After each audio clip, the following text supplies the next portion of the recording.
Crawford. Hey, welcome everyone to The Buzz Studio W, The Buzz, your global radio network. We circle the globe 24 hours a day, 7 days a week, with some of the finest broadcasting anywhere around the world. And welcome again to Groove Swing Speaks right here on The Buzz. Got a special guest for you tonight and very special show. Hopefully, we do as usual, and that is to inform, to educate, to uplift, and support one another. And perhaps you'll get an idea that you might want to try changing directions in some things that you've done, and maybe give you some insight on how to improve your life. Hey, so before I get into this, I'm going to read a. Let's see, where did I put it? I want to talk about our guests, and we're also waiting for the rest of our panel to join us, and I'm sure they will join us in a second. So, what I'm going to do, I'm going to filibuster just a little bit to try to give them time to get on, and then I'm going to introduce the guests. Check out our program 24 hours a day, 7 days a week, like I said, and we're talking about music, talk, sports, comedy, entertainment, and more. We interview a lot of artists and especially up and coming artists, and we believe in supporting our community throughout our programs. You can check us out on Studio W. Buzz Studio W. Don't forget the W. Buzz Studio W. Buzz. Also, you can find us on YouTube, especially this program, LinkedIn, Facebook, Alexa, our radio stream, and that is Studio W. Buzz, Studio W. Buzz. Click the link, and you're right there with us.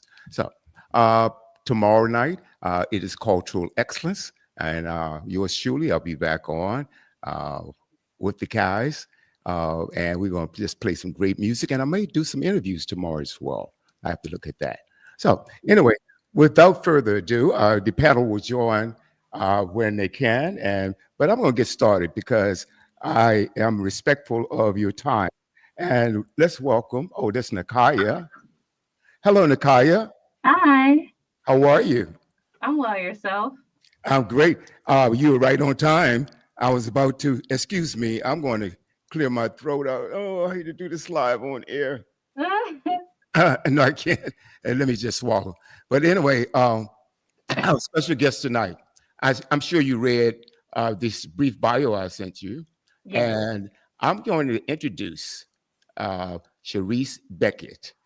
Well, she has a very interesting background, host and personal success coach rather, is pulling back the curtains to explore the journeys, challenges, and triumph in the queens who are making waves in everyday industry, from the arts to business, affirm activism, and entrepreneurship. She provides a space that empowers women to lead, transform, and shine. She serves as an executive. We're going to talk a lot about that in the sports and entertainment industry rather, in Washington, D.C. And in her spare time, she loves working out and spending time with her family. Welcome to the set, Charise. Hi, thank you for having me. Thank you. Oh, and I forgot, she's also the host of the brand new podcast, Queens Behind the Scenes. So we got a lot to unravel here. And I'm just going to start it off in the car, jump right in. I'm sure you have plenty of questions. Let's start off and take a deep breath because there's so much behind your story. Why don't you tell us in your own words, who is Charise Beckett? And how do you get from just tell your story, growing up as a little girl, all the way up to where you are, your education included, and then we'll take it from there. How about that? Okay, cool. Yeah. So I grew up in West Virginia, born and raised in West Virginia. Graduated from high school there. I initially went off to West Virginia State University for college, right? I went there. My aunt had gone there. My best friend went there. My best friend's cousin, who's like a sister to me, she went there. And so I went there, but I was there, and, the taste of freedom kind of, that taste of being free kind of got me like distracted. And I definitely could have focused more on my education. But I did meet a man and we fell in love and we had 2 kids. We moved here and there and everywhere for a couple of years, but in that time I really had not had a career. I really just kind of followed him to his career. And I didn't know what I wanted to do and I didn't know none of the things. Like I just did not know. And in the midst of me not knowing, he killed himself, and he did that in 2003. So I had a kids 5 and 3. And so I had to make a determination on, we had moved to Richmond, Virginia, and I had made a determination like, okay, like, am I going to stay in Richmond? Okay, I'm going to stay here. I'm going to make a life for myself here. But after that, my brother came to me and just kind of like gave me the business about like, neither one of us really doing much. And he wanted, us to be doing something. So that day I literally went down and enrolled to finish my college degree because I just could not do that. But that was the catalyst of everything in my life of like enhancing. I got into Inroads, which is a internship program that helps minority, youth or unrepresented youth. So generally minorities, right? And so I did that. And then I got an internship and that internship turned into a job. And so then I started my actual career at an energy company. And I did like a 6 Sigma program which is a process improvement. And I wanted to be in HR there. And that was the only way for me to kind of get an in, because with HR, what people will say to you is we need experience. We need experience. But if you don't ever have a shot to have experience, you're just never going to get in it. You know what I mean? Like people do that a lot, especially in HR. I find it. But from that job, I literally went from that job in energy to a role with a manufacturing company as a HR generalist. From there, I always went up in my career. I went to a manager, then a regional manager. I worked in retail HR. I worked nonprofit energy, retail. I'm trying to think if I have anything else, any of the other ones, but I learned so much from all of those jobs.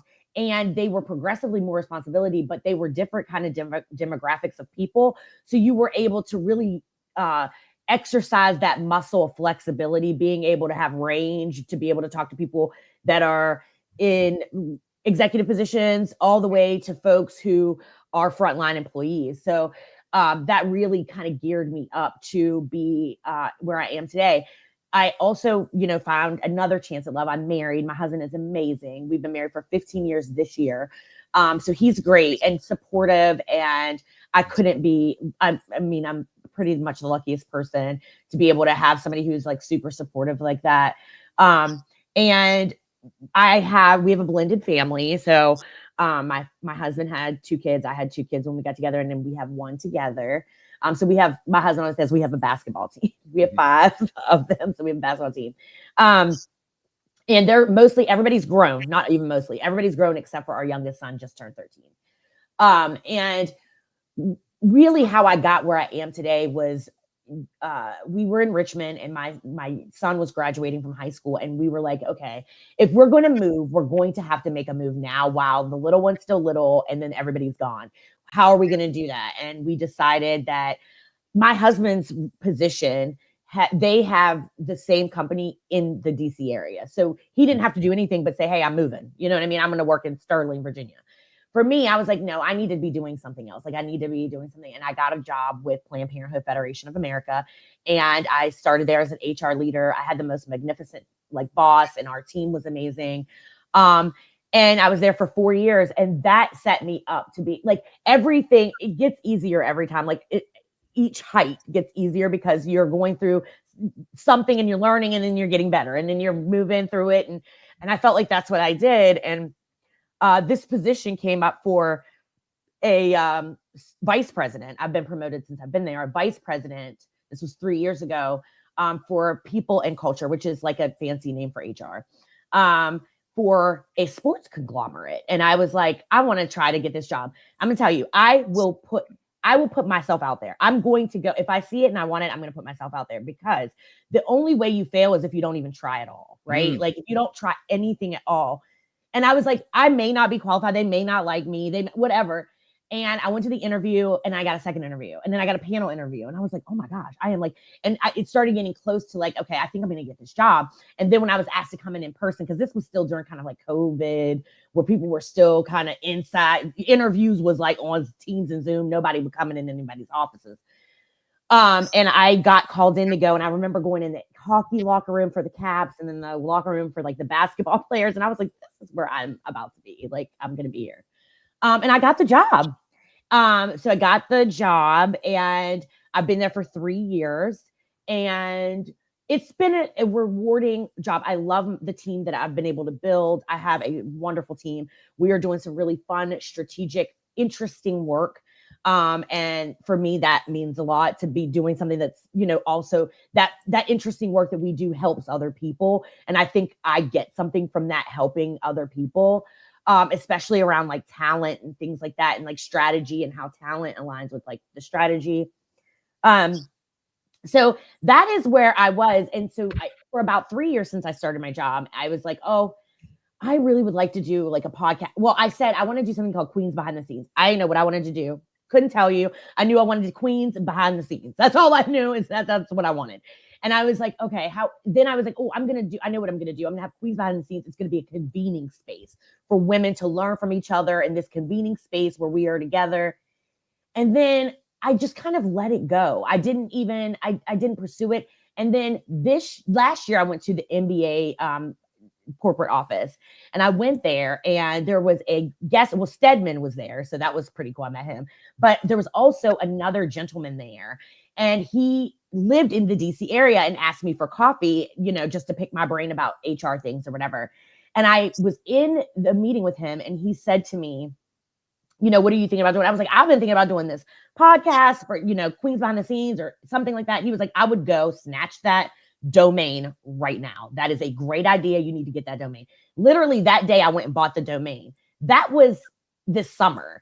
And so I was lightly putting together the website, but I wasn't, I was so focused on my job. And then I don't know, something happened during the Christmas holiday. I was like, nah, damn this. I'm doing this. I'm doing this. And I think what it was for me is I'm a person who I felt like I was getting challenged in an area where people like my job was the only thing I could do. And I was like, oh, I could show you better than I could tell you. Like I can make something pop real quick. So I was like, I am definitely going to start this. And so I put so much work, effort. It's a labor of love. And everyone that has gotten on there, I know them, I care about them. So, it's been just great. And so I started in, and it is to empower queens to lead, transform, shine.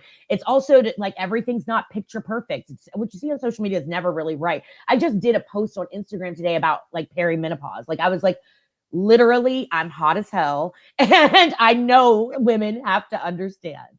And so that's where I am right now. So I've got my foot in that. And I'm also starting a every other week podcast with a friend of mine linked me up with a guy, and it's called Corporately Speaking. And it's going to be answering questions and talking about some of those things. We both have been HR folks. I'm an HR executive. And so we both wanted to be able to put something together where people could go to ask questions or learn the corporate things. Because I do think, especially for Black people, we are not at the table, some of these tables sometimes where they're talking about some of these things you could actually, I talked about a golden parachute. No one ever knows what that is. Golden parachute. It means before you start your job, you are an executive. So like if you've been in your job for 2 years, don't go asking them people because they're going to look at you like you're crazy. But if you're in an executive role and you're starting a job, you can negotiate your departure at the beginning of your job with severance, with all of these things. And people don't know that you can, but you can't ask questions to things you don't know. And Black people don't always get that knowledge because, for me, my parents were both working class people, but they had never been in any executive level job. I'm first generation that, you know what I mean? So like, it's very different. And the way I'm finding out about these things is, number one, I work in HR. And so you won't see everything, but I'm learning about it based on my own experience, missing stuff because I didn't know what to ask for. Like I'm like, oh, well, I didn't know we could have that. Let me go back here and ask these people because that's inequitable. But so that is kind of where I'm at right now. So I'm in a really good space. I'm really excited to be here and talking to you guys. Well, I'm glad you are. You just talked straight for 15 minutes, nonstop. I did. You're amazing.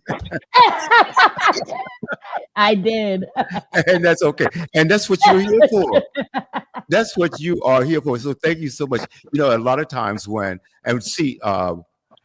great thing about this show is that we don't do interviews. We have conversations with our guests, right? Yeah. We have conversations, and that's what you're here for because we know each other. Oh, by the way, welcome someone that you know dearly. Oh, my uncle's on here. I see. I thought that was him, but I was like, I don't know. He has. Hey, Mark, you want to show your face? Oh yeah, I can for a minute. Yeah, I'm here. Okay. And these two, okay, Nakaya and Robert, these two know each other. Okay. All right. And should I or should you tell them? Oh, that's my mom's brother. He's my uncle. Family. Yes. And he told me some amazing things about you. I'm going to, I have a ton of questions to ask. I'm going to let Nakaya have the floor. And welcome to the set, Robert Hicks, brother Robert Hicks. This is an amazing young lady, Charise Beckett. And in a short time, is speaking with her, and you can see her energy, her motivation. And I don't know whether one of you guys going to ask her about that or not, but it is off the chart, her confidence level too. So folks that's listening to us, I want you to listen to her very, very carefully, how she speaks. I mean, what she talks about and how she speaks, and how she projects that. And I just hear confidence, and I'm so proud of that because a lot of times we doubt, a lot of people out there are doubting themselves. Would you agree, Nakaya? I agree. Okay. So, first and foremost, I agree with him about the energy and the personality that is like spewing from you right now. I absolutely love it. As you were talking, I was like, golden parachute. Let me write that down.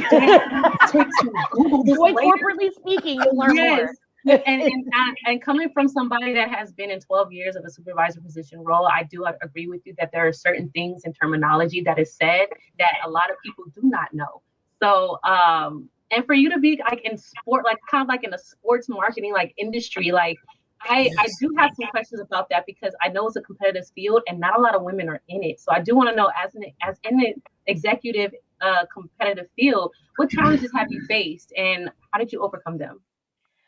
Yeah. So it's funny you say that. I mean, I had never worked in sports and entertainment before. Before I got here, I worked for a nonprofit. So I worked at Planned Parenthood, which is extremely progressive, right? Like woke, awake, right?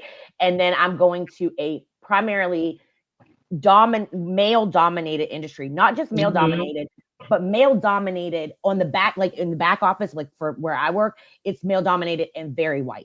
So like it is, you're not going to see very many of us. And so the challenge, I would say the challenge that I've had has been like, just as a Black woman in these spaces, sometimes I am the only one, right? I am the only Black woman. I'm never really the only woman I'm really never the only woman. I think we have good representation of women from a leadership level. I mean, an okay amount. Now, I'm not saying we're doing amazing, but we could do better. But we could do better. But I think that one of them that comes about, like, and if I thought about it, is I am in a, I think for me like I said, as a Black woman, I think it's just been hard with the relating, right? Like people relating to, so even like your vernacular, right? Like even that kind of thing. Sometimes you you say something like, "Oh, that's dope," and they're like, "What that?" Like I'm like, okay, I can't teach this. Like I am not the Urban Dictionary. So there's those types of things. I think that is for me what has been the most challenging is more of the like code switching and just being the only like Black woman sometimes. And it's funny. I was with a colleague once, and I was with a colleague, and he reports to somebody that reports to me. He doesn't even report to me. And someone said, "Tell him, boss," and looked at him. I was like, he was like, "Oh no, she's the boss." I was like, "Oh, you just thought because I was like, what? Okay." Yeah. So that's what you get that a lot. And so I try to like get in spaces where I'm able to talk to women that are in similar situations as me from different teams and things like that. That's interesting. And I do understand about the code switching. Actually, there is a statistic there about a lot of women that are in professional roles, how they have to code switch in order to try to fit in or try to get some sort of normality in the position that they're in. So yeah, you could say, man, that mess was fire. And they're like, something's on fire? What? Yeah. I'm like, no, just calm down. Yeah. Cool, relax. Like, Right. and then we got these new words, Riz and stuff like that. And people are still trying to catch on to that. So I completely get it. And it also ties into like hairstyles and everything like this. I always have my hair some twist and braids, and people are like, how long did it take to do that? So, I completely understand to where you can go home to your friends and family. You can like, man, you won't believe what happened and this and the other. You can speak in your own comfortable tongue. And then when you go to work, you got to kind of switch on and be professional. So completely get that as a Black woman, completely understand. Sometimes you catch yourself, I'm like, man, you tripping. I mean, I believe that. Yes, I literally have gone, you are going to crack up laughing. I have literally been like, I wanted to say something. I was like, let me go into Chat GPT and see how I would say this, because I'm like, they're not going to understand. The right-hand man. So you got to be professional. Yes. So with that being said, since you're in a male-dominated space, what advice would you give women that are trying to strive to break through these glass ceilings? Okay. What I'm going to say is going to be controversial, but what I'm going to tell y'all is really it. Women need to just think and have the audacity like a mediocre white man. Have that audacity, honey. Like, have that audacity. Like, I'm always like, please just have the audacity, because that is what it is. Like, I look at statistics. I look at labor statistics all the time, and it's like 60% or white men will have 60% of the qualifications for a particular job. Yep. They will still apply for it. We'll have 100% and still be like, I don't know. They don't think about that. They're like, this is mine and I'm going to take it and I'm going to have it. And I think the more we start to think about that, we can get out here and get this bread together, because that's really it. You got to have the audacity, and having the audacity, what happens? You got to believe in yourself. You got to believe that you're, and not that I don't have doubts sometimes, but I always come back to like, I mean, if they can do it, I can do it. You know what I mean? Like, nobody's an X-Men, nobody's a mutant. So, like, if they can do it, I can do it. So I say, have that audacity. I love it. I love it. Do you speak about this also in your Queens Behind the Scenes podcast? I do. I talk about, and I've had several women. I had just last week, I had a girlfriend of mine, but she's also an attorney. She went to law school at 40 years old. She gotten divorced. She had 2 kids, and she just had the audacity, right, to go to law school at 40 years old. And she now owns her own law firm. Wow. In Richmond, I have to link up with you, because I have these years of experience in logistics and distribution, but I'm also a trainer, and I want to combine those and get out of the warehouse and more into corporate. So we gonna link. Yeah, we'll link up then. And that's a part of like the personal success coaching that I do. And there's a free 30-minute consultation, so you should do that. It's on my website, so you can schedule that there. But I do 30. Yeah, I can do the 30 minutes. So I can tell you about like how to try to achieve those. Because it's about, number one, consistency, and just like being consistent in your work and consistently believing you can do it. You got to know you can do it. You got to know that. First person that got to believe that you have the successes within yourself. That's right. I mean, and who better, I was thinking about it. Who better to bet on than myself, right? Like, even when I started all of this, I remember I have shifted my thinking this whole, like, just starting this year, because I put a lot into my job and everything. And I do, because I wouldn't get where I am if I didn't, and I am a hard worker. And I think that's just basically coming up. My grandmother was a hard worker. My grandfather was a hard worker. Like, I see hard work. Yeah. And so for me, I was thinking like, I would get upset when leaders didn't want to talk about like whatever they talent or whatever. And then I was like, wait a minute, this is not this is not my company. Like, this ain't my company. Why am I like, no, you need to put that passion. Not that I'm still going to always have passion for my job, because I have a passion for people, but that energy and passion needs to go into something I love too, not just going to them. And so that was another catalyst for me starting a podcast. Awesome. I have one more question, and then, all right, Will, I'll get off my soapbox. I promise. But I wanted to know, how do you balance being a leader in your field, hosting a platform like Queens Behind the Scenes, and still being present for your, you said football team, family, basketball team? Basketball team. We have a football team. I'm in trouble.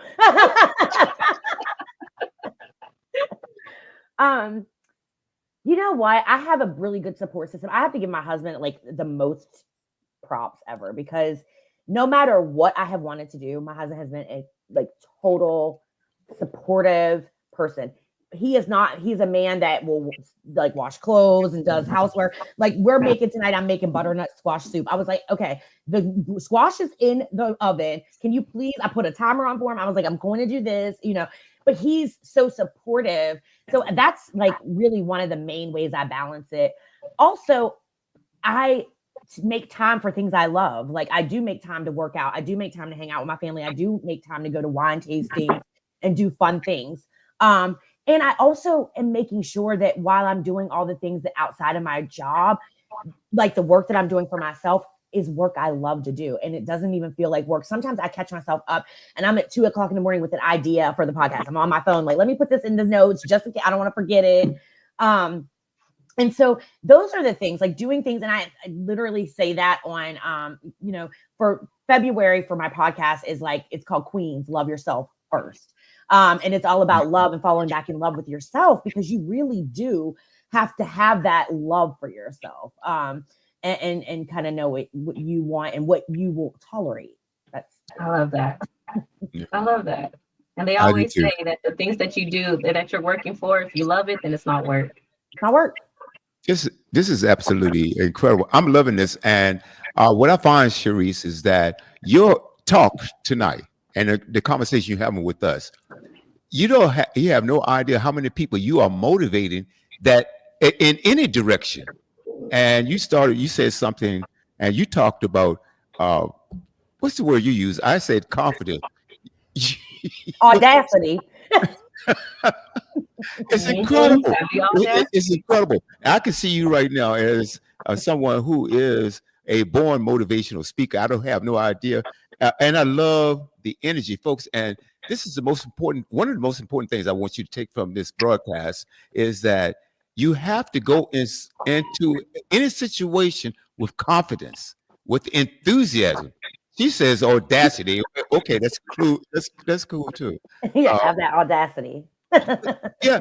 So many of us, or many of you out there also, may have the education, and you may have some experience, but that employer is going to pick the one that has the confidence to carry out.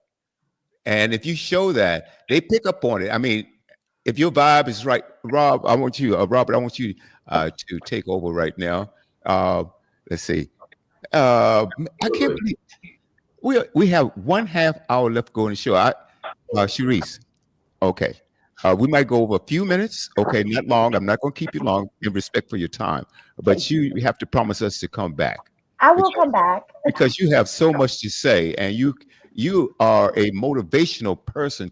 And these are the type of people, Robert, would you agree, that we need to have around us? Absolutely. I would say one thing, and also, Sister Charise, thank you for being here tonight. Yes, audacity definitely is required, especially in these days and times. Now that with a lot of dynamics are going around, people are trying to get ahead for themselves, but they just need to have that boldness to be able to go out and do something, even if they might take a couple of stumbles along the way. At least they keep going, and they really have the ability to know that, hey, I can finish this up. So definitely, and seeing a little bit of your bio, one of the things that jumped out to me was activism. Could you explain maybe a couple of things that you've done, or say, for instance, through your podcast, that can show some areas of activism in, say, for instance, a business or something like a journey that you had with someone who was on the show? It's funny you say that. Yes, one of my guests was about confidence. I had a topic, an episode that was building confidence in the new year, and one of the guests, or the guest that I had there, was Deb Garcia, who is the Chief Development Officer for Doctors Without Borders. But before that, we both were at Planned Parenthood together, and so.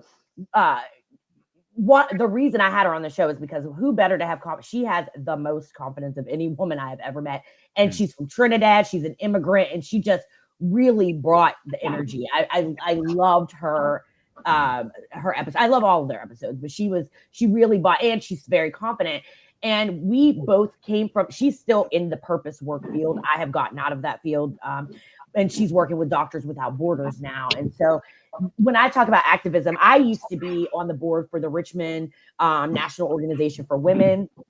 So something I'm very passionate about is women in leadership, women in political leadership, women in leadership everywhere. And so I am a big proponent for that. And so being on that board really was something that I had never been on, like on a board like that before. It was really cool. We actually did partner with Planned Parenthood. It was almost a full circle moment when I went to work there, because I had done volunteer for them and with the National Organization for Women. Along with that, definitely because of my last role, there were a lot of, organizing and things like that going on. So I try to live with purpose and like those types of things that I would like to be a part of, or where I see that there's opportunity for more diversity from a Black woman or women of color perspective. I like to be a part of that. I want us to shine. Like I want us to do the best we can. Black women are the single most educated people in this country. You're 1000% correct. Okay. So yep. I just, when I think about that, I just know, and I know, because I know there's work to do, because how is it that we hold most of the education, but not most of the success? It's the math ain't mathin'.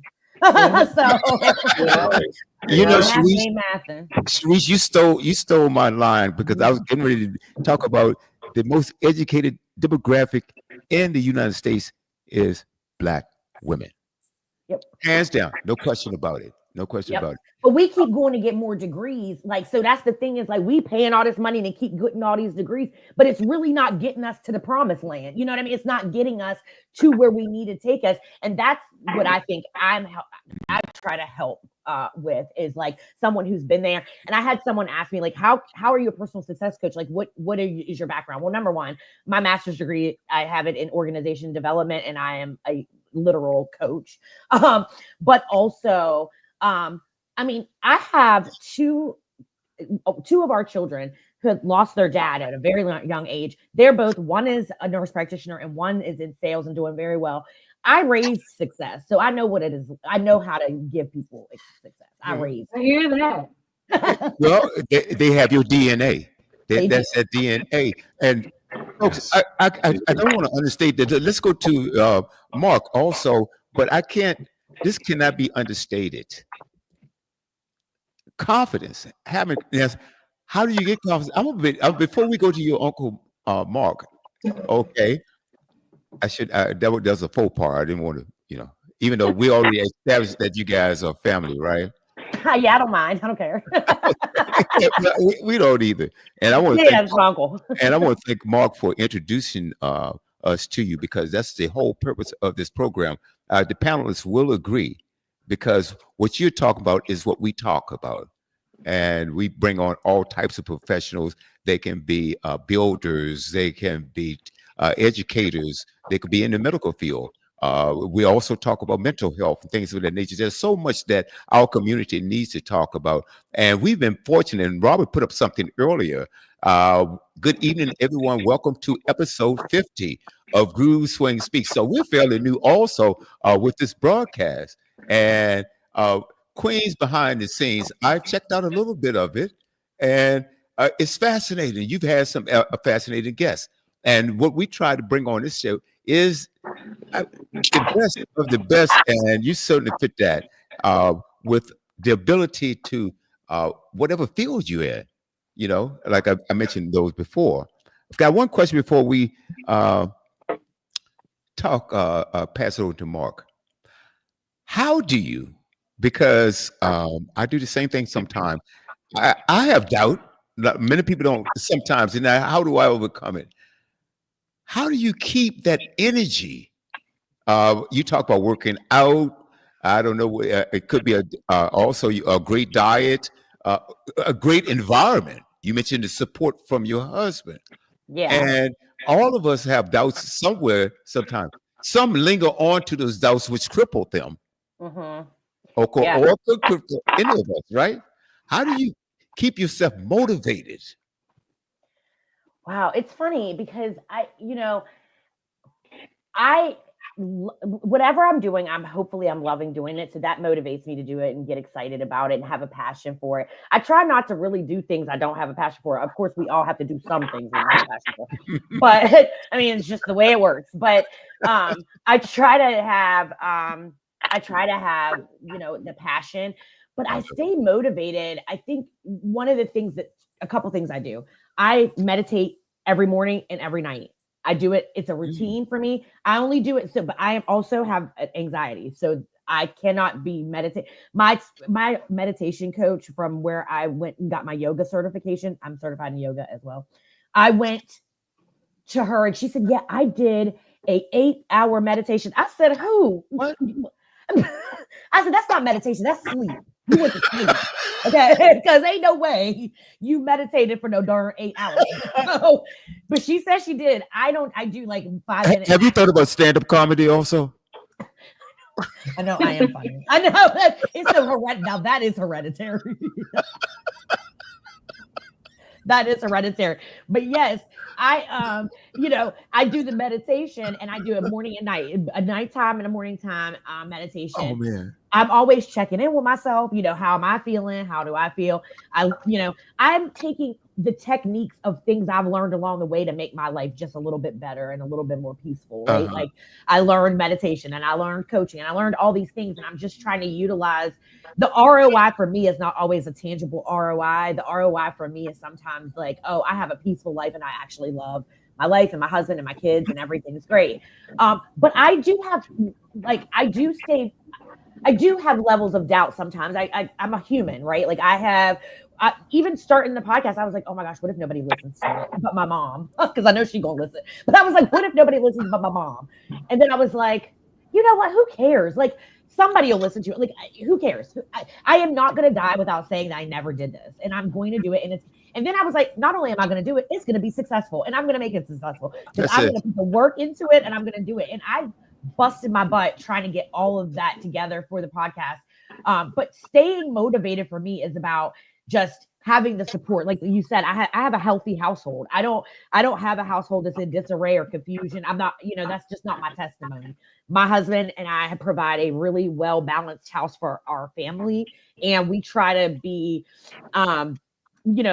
just great parents, but we're also human parents. Like, so we still got to, sometimes, our daughter just got married. So we had all that happening. So we're like, we had to give the money for the wedding and all that. And we were like, we both were kind of like, yeah, we go part ways with this money, ain't we? That's funny. That's, let me ask you this. You are funny. And I just love this, this broadcast here. Thank you so much for being on. I'm going to toss over to Mark. Mark, I'm sure you already know the answer to some questions you're going to ask her. So, Mark. Yes, sir. Well, you know what? I'm not. How can I put it? I really don't have questions because a lot of the things that she has done, how can I put it? I anticipated. From the time she was small, and you have to remember this was the first niece I had, and I was still a kid myself. So, and growing up, we actually grew up personally for a long period of time in the same home, and she was always one that if you knocked her down, she was getting back up. Man. So we came home where my dad would come down to visit You know, a lot of times he would say something, nobody would say anything back. She didn't have a problem letting him know how she felt or what was. And I mean, I was like, wait a minute, you know, and she wasn't afraid. And it's to this day, she's the one grandchild that if my dad say something to her, she ain't got no problem letting him know that, hey, this is how it is. And it humbles him quickly. Um, and so from that standpoint, I'm not surprised. William, you spoke with her mom before, my older sister, a couple years back when you had the studio in San Bernardino, and you said, man, she can really talk. Well, now you see where Charise gets that from. Oh, women, hold it. I remember that. Yeah. So, and your mom, Karen, my sister, when she came on, I think it was only like for 5 minutes, but it was enough to fill up that little bit of the segment quick. Okay. I remember that. That was incredible. I had tears like I'm having running down my face now. And so, it was incredible. So what is your mom doing now? I think she's in Charleston. I mean, I know she's in Charleston. She's in Charleston. I think she's working on her Mary Kay and just doing her thing, you know, doing her thing. Well, tell her we miss her, and she's got to come back. As a fact, I want her to come back on this platform. Okay, I'll let her know. She'll be calling me tonight. I'm sure. Because like you, she is not shy. She is not. No, but I don't talk that much. Whoa. Wait. Remember, you don't talk as much as your mom? No. Trust me, William. No.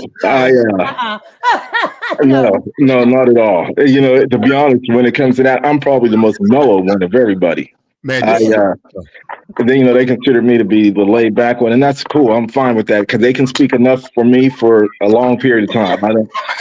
You know, and remember, I told you, and you. Thank you for bringing that up, because your mom has to come on this platform.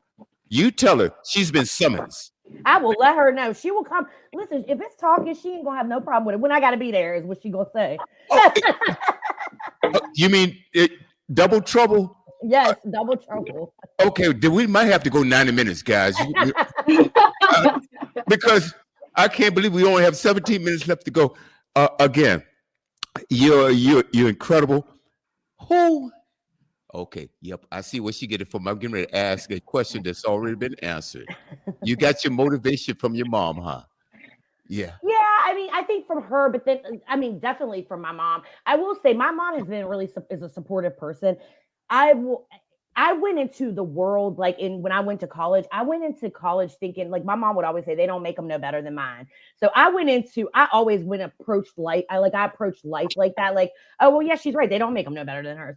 But my mom always made me feel confident. Like I didn't have my mom was one of those moms who really was building you up, and has been the most supportive. Literally, my mom listens to every podcast every week, and she texts me after and goes, "Great show!" Like every time, and she's so supportive. So that does make you have confidence when you grow up having people that do believe in you. Because I've seen other ways. I've seen, I've had friends whose parents didn't believe in them, and that is just not. I mean, and if you look at them, if they are successful today, it's by hook or crook, and they just fought, and not that I didn't have to fight for my things. I have. I couldn't agree. I couldn't agree more. I could not agree more.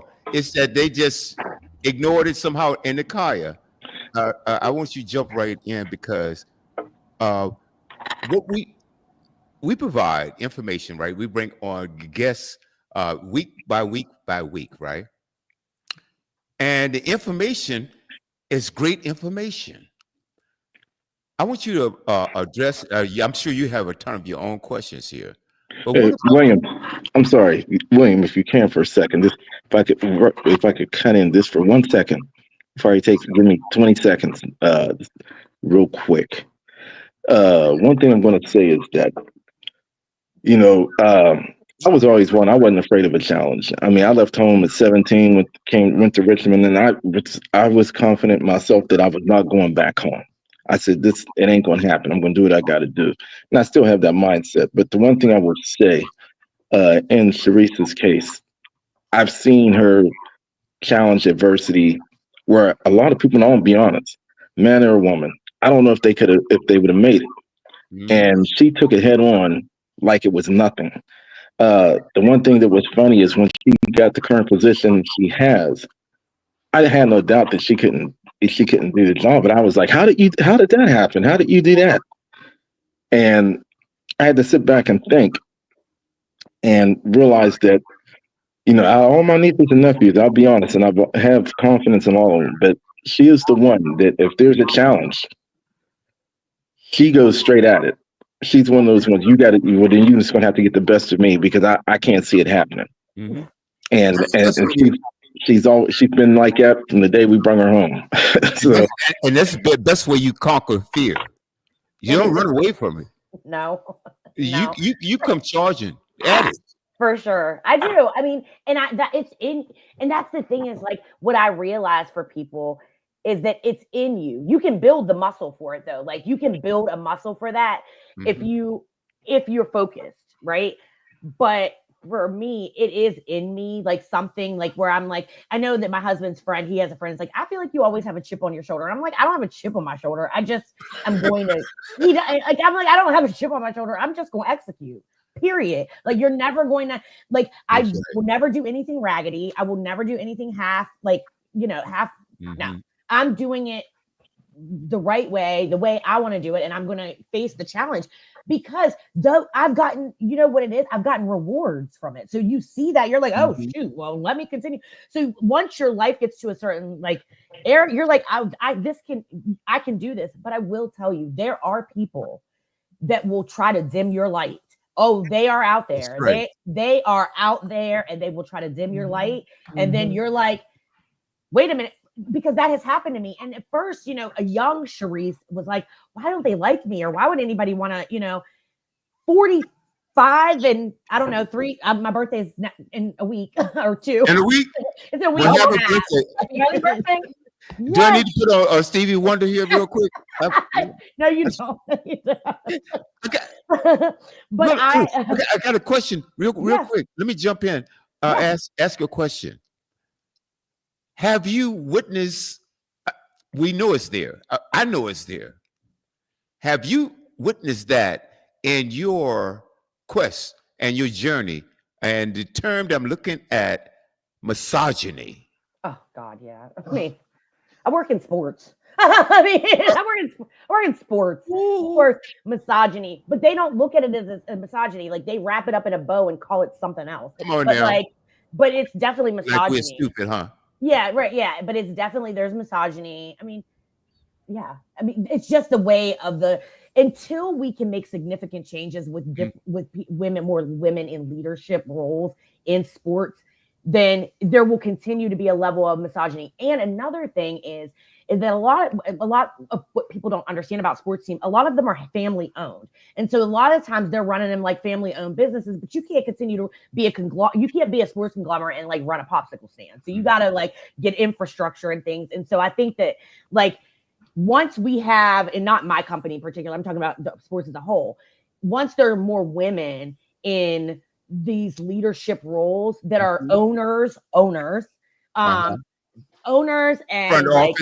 front office, yeah, that kind of thing, presidents of the basketball, you're going to see less misogyny when you have that. But right now, the way it's framed up, and I don't know if I have the hope that in my time will resolve, because I mean, look at the environment that we're in right now. I'm just saying, we just have this awful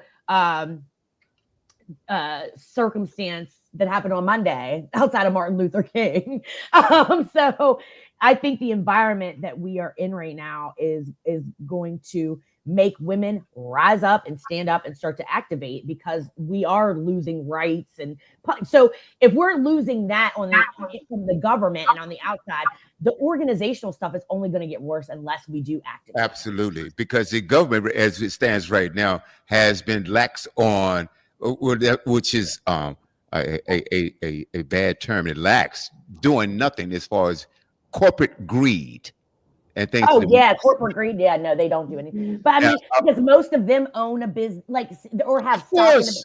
Yeah, it's all. Yeah. We already know, and we have to get into that too, because right now I'm listening.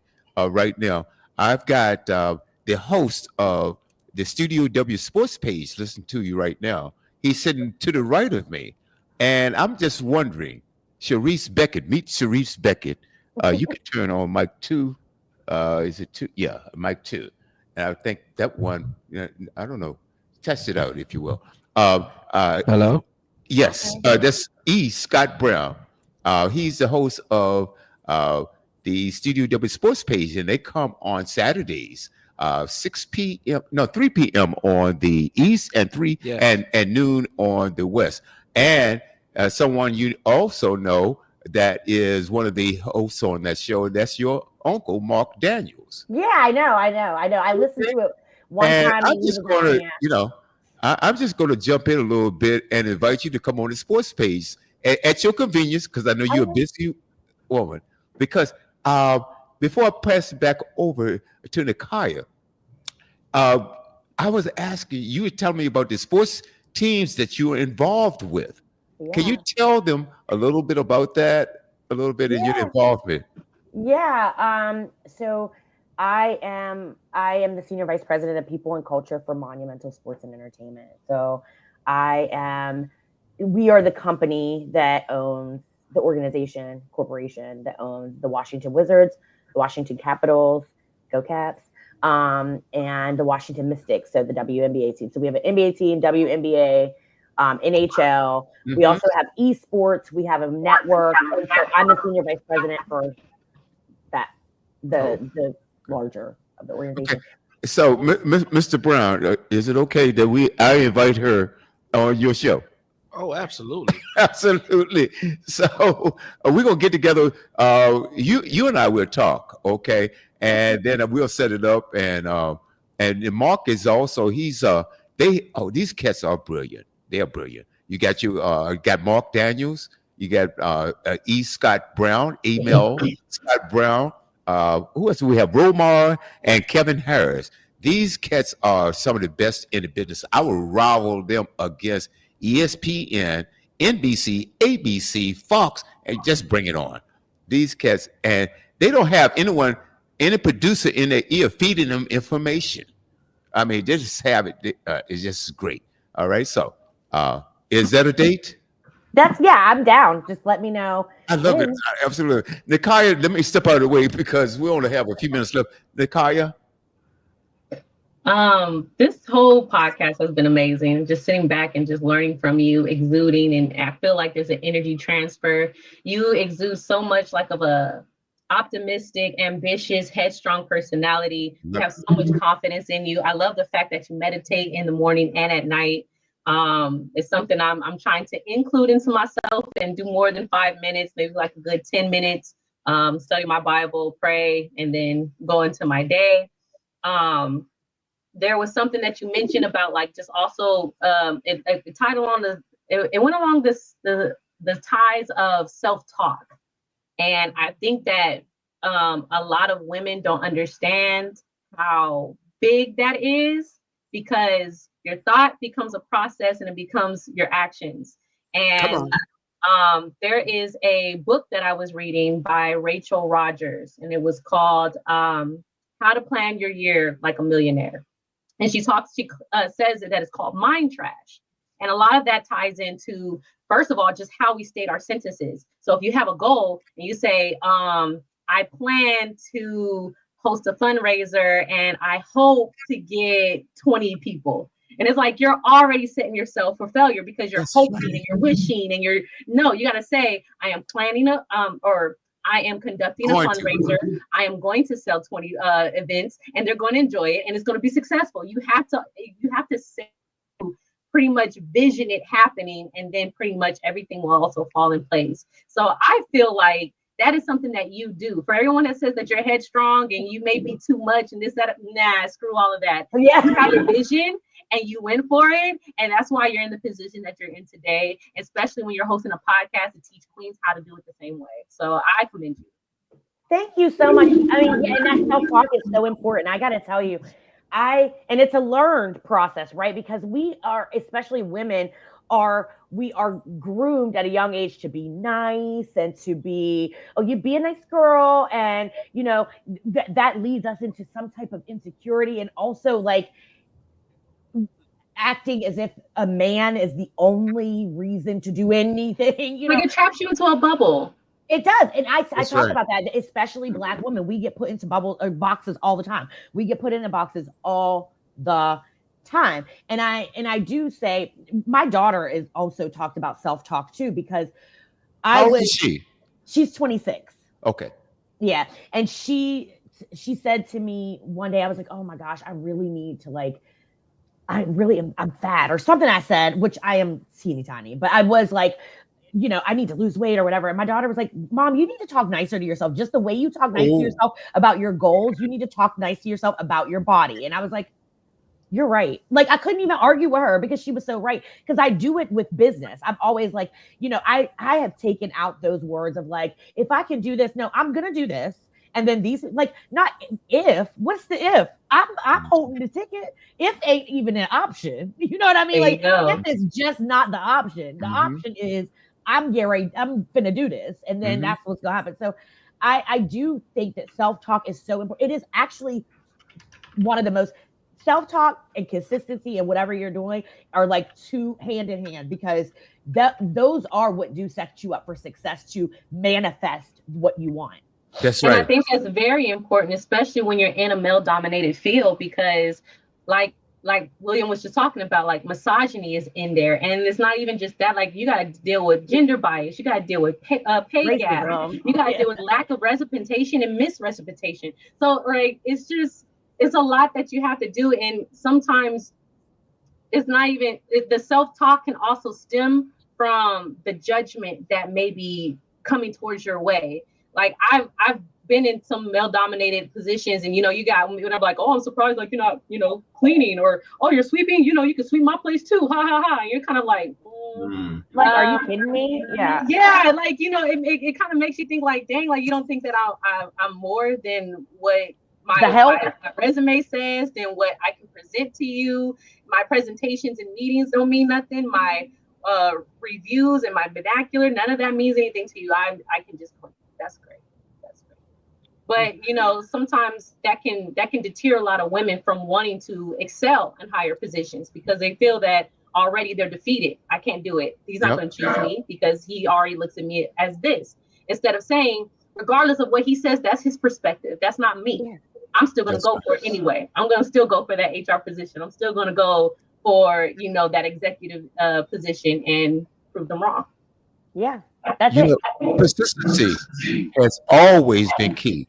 And if you have that belief in yourself, there are many, many books about believing in yourself. I wrote a children's book years ago, and it's called The Power of Belief. No, it was called The Tree with No Leaves. And the whole ending was, there's not power in anything but in yourself. The power of belief is magnificent. So before we let go, how do we contact you?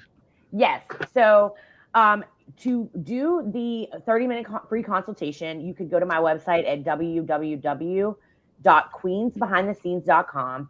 And if you go into the contact us, or it'll show you a schedule, the free consultation, you'll go in there and it'll let you schedule and everything. If you wanted to watch the podcast, you can catch Queens Behind the Scenes is on, our channel is on YouTube. We have presence on Apple Podcasts, Spotify, iHeartRadio, Amazon, and also social media. Queens Behind the Scenes is on Facebook and also on Instagram at Queens___behind_the_scenes. So those are the ways to connect with me. If it's social media, you can DM me. If you can email me, I'm open to all of that. Yes. Well, I would like to share your podcast with our audience. And so if I'll put it, let's share each other's. I'm going to put a link on. I shared yours already. Well, thank you. I'm going to put a link on my website. Great. Okay, and if you would do the same, I will do the same. I will do the same. Oh, for sure. And then you have me. Yeah, I'll do the same because I know how to. Let's do this. Yeah. And in these times today, Robert, we really need to support one another. And I'm just going to announce this to the world right now. We're on a lot of platforms. We're on YouTube, Facebook, LinkedIn, Alexa, StudioW.Buzz. That way you can connect with anybody anytime or around the world, or we can, or you can connect with us. Okay. So I really want you guys to check that out. But what I wanted to say is that we have it also, and Robert and I and Mark, we talked about this on Saturday. We have a brand new streaming service or a sharing service that is going to connect us with Apple. Is it Apple Music? Apple Podcast or Apple Music? Yeah. Apple. Yeah. Is it Apple Broadcast? Podcast. They have the Apple Podcast. Yes, yeah. Right. Apple Podcast. We're already on YouTube. It's also going to share with StreamYard, and it's just a service similar to what Charise said. Now she uses podcasts. I want you to also check out rss.com, and that way you can type in Groove Swing Speaks, and you will see our episodes. We are constantly uploading episodes now. It's brand new to us. So check it out. Let's share it with one another. It's time for us to support our community. It is definitely that time. We have to support one another and go with confidence, just like Charise is going to has told us. Hey, Mark, any last words or any words before I let Charise have the last word? We have our honored guest. She's going to say the last word here. Well, no. Like I said, I'm not surprised where Charise is at this point in her life. I can just see her continuously grow.